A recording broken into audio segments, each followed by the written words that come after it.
G'day everyone. Saw an interesting article put down on Photo Rumors talking about a Yonogo.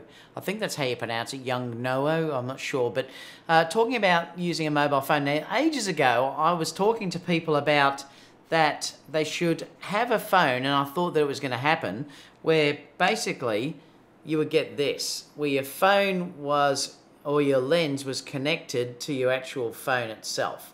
And I've been talking about this for a while, and I thought it's just a concept that made a lot of sense to me. Apart from the fact of people that like to hold big camera bodies, you've got everything you need, say, inside an iPhone or an Android phone. And that's where I thought this was a really interesting announcement. So the announcement was here. It was at CP Plus, I believe. And I think it's Young Nuo. I'm not, like I said, sure how you pronounce the actual thing. But what this is, it's a micro four thirds sensor inside this camera body. But the interesting thing is that not only can you fit the micro four thirds sensor, but it's using EF mount lenses, which is fantastic because they're everywhere and you can get the lenses really cheap. I suppose they made that, or used that mount because they make lenses for that mount anyway. But if you're looking through the images, I'll just show you this one first because you'll see what I mean by how it looks. It basically is the mobile phone, so it's using an Android operating system, and then you'll stick your lens onto the actual camera itself or the mount, and then obviously it's using a phone touch face on the back. Now, I'm not sure whether at this stage whether you can use it as a phone because I couldn't see any phone icons. Now, this is obviously really pre-beta.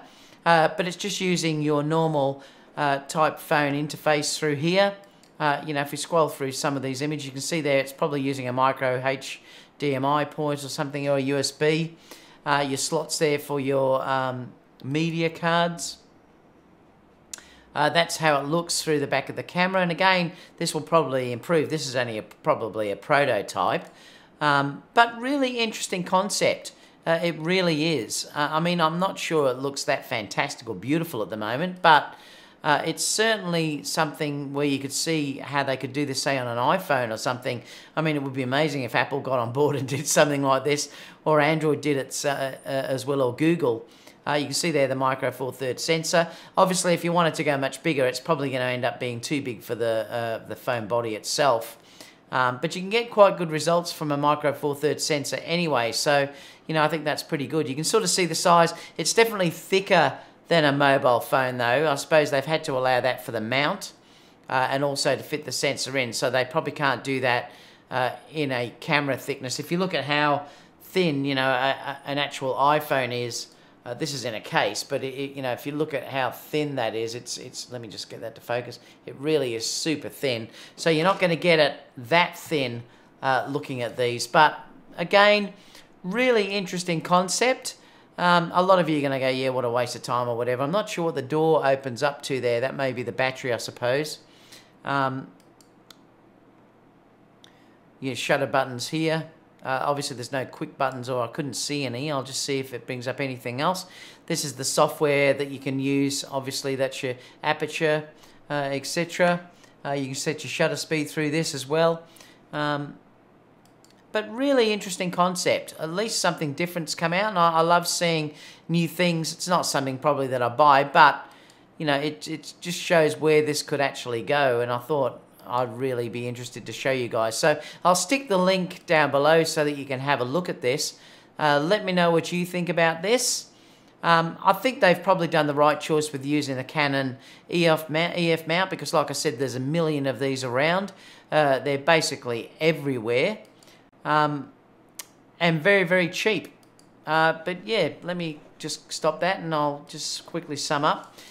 Like I said to you, I've talked about this for a while, like the operating system, like how an iPhone works, or if you got, say, a Google Pixel or something like that, if you could put a camera lens on that, it would be just the most amazing way to operate a camera, and this could be just the start. I'm not saying this is going to happen overnight, but it might be a thing of something to come. I can't probably see Apple doing it, but it could be something that Google could do, for instance, and it would be really interesting. I don't think this model has the phone part to it. Now, if you could get a camera and phone mixed up, children and that sort of stuff, like I said, young teenagers would love this. If they could upload their photos immediately to Instagram or, you know, or Snapchat or whatever they wanted to use, and it all works seamlessly through Wi-Fi and using your phone data, it would be an amazing product. Let me know what you think down below, because I'm really interested to see what you guys think about this. It's something certainly different, but it's something I've been talking about for a long time. Catch you all for the next video, guys. Bye for now.